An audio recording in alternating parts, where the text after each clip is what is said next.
Welcome back, guys. It's your boy Ace here with another C2 review. Now, I'm sure by this time you're all very well familiar and versed in terms of what the C2 framework can do and what it's about. If not, check my other videos and then jump back here. So in today's episode, we're going to take a look at NimPlant by Cass Van Cotton. In its name itself, we see Nim, which means to steal, and plant as in it has an agent or some sort of mole in the system. As we've seen with most of these command and control frameworks, an agent reports back to a more central system. Now, this C2 features a lightweight and configurable implant wrote in the Nim programming language, making it a perfect fit for stealthy operations. But that's not all. The framework has encryption and compression of all the traffic by default, meaning we can easily obfuscate our static strings in implant artifacts, adding an extra layer of security to our operation. The framework also supports several implant types, including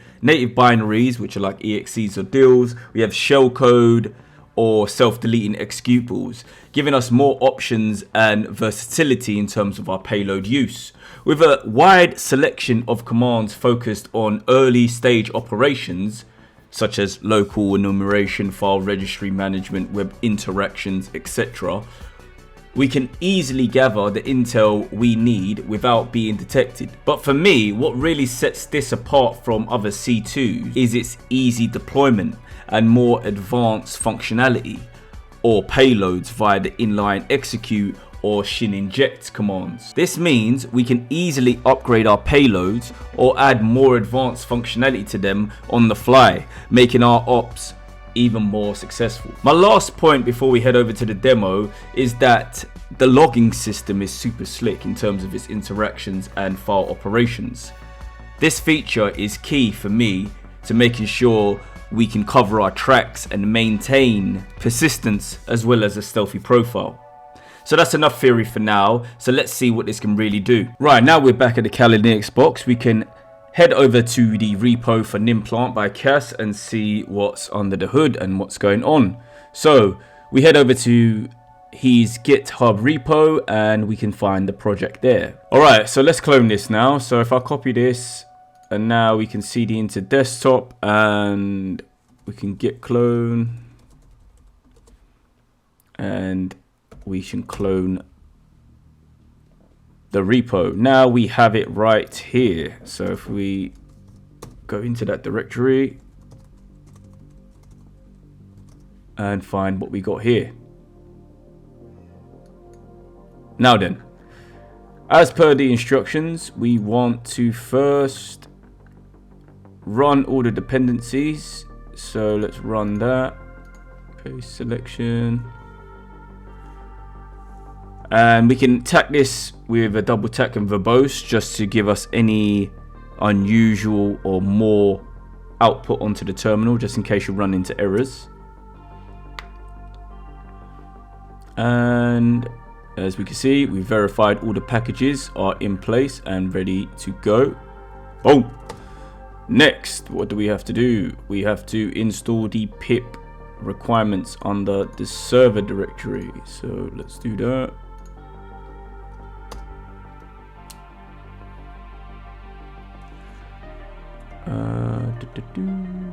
Install server requirements. Maybe because we're still in the incorrect directory, so make sure you cd out of that, because that looks like that other command puts you into that directory. So let's run that again, and as you can see, all the requirements are already satisfied. Oh, so what is next? So we've done that, we've got the latest version of Python already running. Now we have this config toml. Okay, so we want to change that. So as you can see here, we got this config toml. So if you do a move command on the first file, and we can just move it or override it to that second file. So that's config toml example, and it's going to go over the config toml. Now, as you can see here, all we have here is config toml. Now if we go into config toml, there's a few things that we need to change, it seems. So configure the API for the C2, which is the loopback address of the IP address, and it's given us a fixed port. Now for the listener itself, we need to configure the listener type to HTTP or HTTPS. We can leave it as HTTP for this example. We can put our own SSL and SSL keys here if required. Configure a host name for NimPlant to connect to. That's if you're using, say, your own server or any domain that it needs to pin back to. In this case, I'm not using that. It's just going to be a local environment. And we have configure listener's IP mandatory even if host name is specified. So the listener is on all zeros, which won't work for me in this case because I'm on a bridge network, and if I want to demo this for this environment, I'm going to need the IP address of this attacking box. So need my own IP address. It's like an L port basically, as we've seen in other C2s. So that's fine. We can listen on 80. That's fine. And now for the NimPlant itself, we got risky mode set to true. Allow risky commands such as execute assembly, PowerShell, and shinject. That's fine. We can test that out for this. We have sleep mask. We have a sleep time of 10 seconds. Sleep jitter in percentage. We have a kill date. So you can specify when exactly you want the NimPlant to die, which is pretty cool. I'm not seeing that in other C2s yet. And we have user agent, which is NimPlant C2 client. Choosing an inconspicuous but uncommon agent is therefore recommended. Alright. I shall call it Agent Ace then, in that case. Because that's not suspicious now, is it? We can save that. And I want to open this up and see what's in the actual code from NimPlant itself. So we have, it imports certain requirements, random, time, toml. We saw that already, mentioned a few times. Then we have the cool ASCII, and we have NimPlant just for kicks. Let's change that to Ace Plant. Yeah, we like that. A lightweight stage 2, written by Cass, of course. Then we have not that much lines of code. I thought it'd be much more stacked in this. Alright.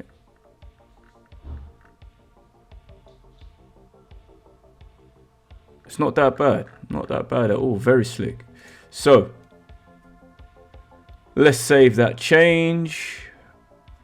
And we have a server here as well. And we have, it has a web-based server, of course. We have some static. Nice. It's got like icons. Nice. Got some nice features as well. You can change them around if you really want to play with the aesthetics of things. Cool. So let's run this. Before we run this, we're gonna have to generate some executables, of course. So let's find the command that we need to do that. So we have this Python NimPlant compile command. So let's paste that in here. And we want all of them. So what this is doing here, it's going into the client section, and it's going to create a folder in here and dump the executables that we want. So in 3, 2, 1, bam. And we can see here it's generating an exe for NimPlant. So if we go back and forward again, and now as you can see here, we have this bin directory, and we have our agent effectively that we need to dump and get run onto the victim's machine. Next we have the self-deletion exe. Fantastic. Great, that's finished running. Now we have 4 files available to us. We have the bin, we have a deal file, an exe, and we have a self-deletion exe. These essentially need to be ran on the victim's machine in order to infiltrate their system. So now that's done, we have to run our server locally. So let's run Python, NimPlant, server, and it can be a local server, for example. So we'll run that. Now, as you can see, it's firing up the server on our local loopback address, and it's put it on this port number 31337. On the next line, we have the NimPlant listening server, also on this attacking machine's IP address on port 80. So we have one going out, one coming in, basically. Now then, let's run the server, and boom, as you can see, we have the server running now on our local loopback address on that port. Server is running perfectly fine. We have no NimPlants, we have no downloads available to us. The downloads refer to the downloaded or loot you've retrieved from said victim. The NimPlants themselves are the agents that are reporting back to you on this system, and the server information is just that. And we can see here, Agent Ace is the user agent for the server. Really cool, I like it. And we have a kill server switch as well, which I have not seen as well on other C2s. We have the console that's outputting in real time, and it's dynamic, which is effectively showing you what's happening on the terminal. So let's test what an agent looks like. So if we open this up in terminal, and now you know I'm going straight to Updog, of course, because Updog is fantastic when it comes to internal testing. So we're running this internally, hosting it as it were. Right, now I'm back over to the Windows 10 machine. We can fire up Chrome, paste our Updog URL inside the browser, and hopefully that should be hosted. Run that again. There we go. As you can see here, we have all of our payloads. I will leave it for another session, or maybe within HT Plus, of how you can get these payloads into a victim's machine. That's another time. This is purely for educational and demo purposes for this case study, to see how NimPlant works on a Windows 10 machine. Having said that, let us run the exe if someone's foolish enough to click that. And then we'll just open the exe from here. At least you get this warning protection from Windows, which at least it puts smart screen on to prevent any unrecognized apps. And it can show it's the NimPlant that's running. In our case, we'll run it anyway.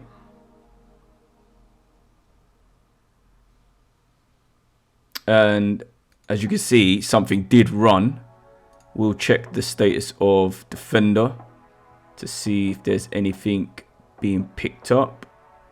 And as you can see, Defender is sleeping. We'll extend this a bit more just to see what's going on, and everything's green ticked and fine at a glance at least. So let's go back over to the Kali Linux box, and as you can see here within the terminal, we got starting interaction with NimPlant 1. So we have some feedback, at least from the terminal level. Go back to the server level, boom, we have our NimPlant agent available and reporting back to HQ, as it were. Grabbing the IP address, it gives us the NimPlant name. It's reporting in no less than 5 seconds. We're in now. Game over. The machine is ours, as it were.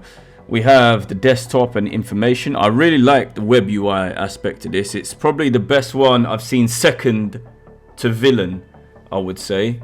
the UI is amazing and it's giving so much information back. I'm not sure how the teaming aspect would work, that like we saw in our last video with Havoc and Villain, but I'm sure it is quite possible, and I'm hoping Cass can expand on that as well. So we got the build number of the victim's machine, the internal and external IP addresses, last seen status, and we have the username and the host name of the victim's machine. We hit into console, we hit LS, and boom, that's it. It's done. The machine is ours. We got so much available to us right now. It's showing you right now I'm within the downloads directory, and I could do whatever I want here. Now, sky's the limit in terms of what we're going to do next, but let's test on the help what we can actually do and retrieve. And as you can see here, we have loads of commands available to us. We have cancel, cat, and you get a small blur about what exactly is each command is doing. Now, we have to take a screenshot, of course, just to prove what's going on here, and we'll run that command to see how fast that runs. So command screenshot ran, we'll go to downloads, nothing's there. Screenshot is saved under download, so literally it took maybe less than 5 seconds to run that. Here's the screenshot, let's view that, and there we have it. Amazing, absolutely amazing. I really like it, really slick, really quick, and it's doing exactly what it needs to do. You can upload files, you can run who am I commands, you can download files, of course, you can take screenshots, run binaries, print working directories, you can run PowerShell as well. You get the OS build information, move files, kill processes or kill the NimPlant itself, list files. Amazing. Use curl command, cat out. Amazing stuff. Conclusion. Now overall, massive hats off and amazing work done by Cass on this one. I really like it. Super slick framework. Probably one of my favorites to date, I must say. I think from its nimble implant feature to its fancy GUI, all the way to its advanced functionality and comprehensive logging. It's definitely a tool that all red teamers should at least use, try and support for their next venture. So go ahead, check it out. All the information's in the link in the description below. Leave a positive comment and stay safe in the cyberspace. Peace out.